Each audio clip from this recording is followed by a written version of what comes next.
Today we want to have a closer look at how to design a diffuser. For this we use our example car again, which we already used to analyze a splitter. Check out my other video with the link below. The only difference here now is that I changed the wheels to something more realistic, since the wheel wake is important for the diffuser development. So we have a 5-spoke rim and a brake disc at every corner, which are rotating to have a more realistic wheel wake. Again, we simulate at 200 km per hour in a straight line with moving ground. And again, we use AirShaper for this, which makes it super easy to set up your own CFD simulations. So this is a simplified car shape with round edges to avoid unwanted separations. And it has a gentle 5-degree diffuser at the back, which starts before the rear axle. The round lower edge at the front allows more air to get underneath the car and without separations, so the diffuser can work properly. Such a diffuser is expanding the airflow at the back, which accelerates the flow underneath the car, and faster flow means lower pressure, hence more downforce. So it's important to avoid anything underneath the car which could slow the flow down. So a flat floor is ideal, but because of cooling of components, such as the rear diff, not always possible. In addition to that, a diffuser can also reduce drag if you have a car which produces lots of lift with its upper shape. Also, it reduces the wake behind the car, which is a low pressure area, which pulls the car back. But every directional change of the airflow creates drag, so if you have a huge diffuser, drag increases again. Now let's take a look at our base model. We can see that we have a nice clean underbody flow with no separations and a speed increase at the transition between horizontal and angled surface. It's better to have a rounded 3D underbody surface, but especially in lower motorsport categories, this would be too complex, and teams simply use a horizontal plate and an angled plate. This transition is called kick point, and to avoid separations here, it's important to make this as gentle as possible. Also, the position of the kick point is deciding where the lowest pressure underneath the car is, and hence influences aero balance. More on that later. The model creates slight lift at the front axle and some downforce at the back. We push more air underneath the car at the front and air is pulled down along the sides, so car goes up.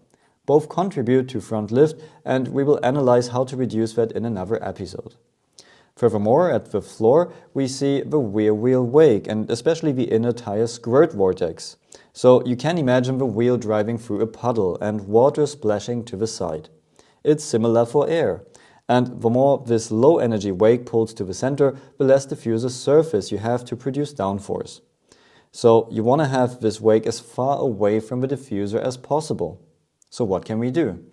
The easiest thing is to build a wall, a so-called strake. So in our next simulation there is a strake along the whole diffuser length, which helps us to keep the rear tire wake outboard. In many regulations these strakes need to be straight and cannot have a curvy shape. They need to be aligned to the longitudinal axis of the car and are not allowed to reach lower than the car itself. So in that case, we can see how we have a larger working diffuser surface now, and so we can see an increase in downforce. So strakes can help us to keep the diffuser clean and increase the effective diffuser surface, which in return increases downforce. But we also see that the rear tire wake is spilling over the strake and is still flowing into the diffuser area. So it would be beneficial if the strakes could reach lower, but as discussed, that's usually not allowed. Another effect we want to discuss is the position of the diffuser. We now keep a 5-degree diffuser, but it starts behind the rear axle. That gives us a smaller diffuser surface, a later kick point, and significantly less downforce. So back to our long diffuser again. The diffuser is trying to expand the flow as much as possible. So if the vertical diffuser angle is limited by the car's design, we can try to further expand the diffuser in horizontal direction. But how can we do that if the strakes need to be straight by regulations? One idea we want to analyze is to simply cut the strakes short and use the low pressure behind the rear wheels for expansion in horizontal direction. But this doesn't work very well. Instead of pulling the diffuser flow outboard, the low pressure in the center is strong enough to pull more wake to the diffuser, and we get even less working diffuser area, and hence less downforce than with the longer strakes. So if we would be allowed to have curved strakes, we could push the rear wheel wake outside and give the diffuser more space.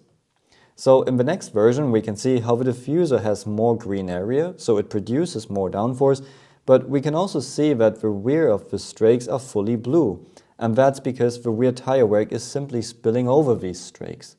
So there is a lot of potential, but again, it would be better if the strakes could reach lower. The next point we want to talk about is the diffuser angle. Pretty often you hear that a diffuser is not working above 11 or 14 degrees, but in fact that depends heavily on the car's shape.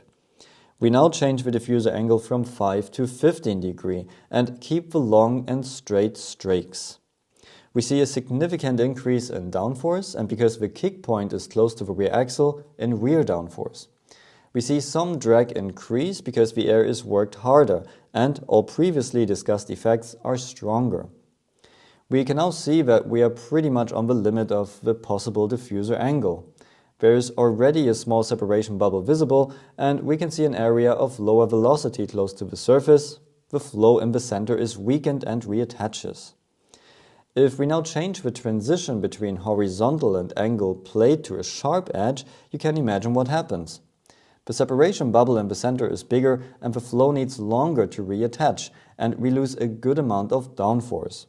In reality, it's possible that the car is peaky to drive because a small angle change, under braking for example, can cause a huge separation in the diffuser and you can lose lots of downforce.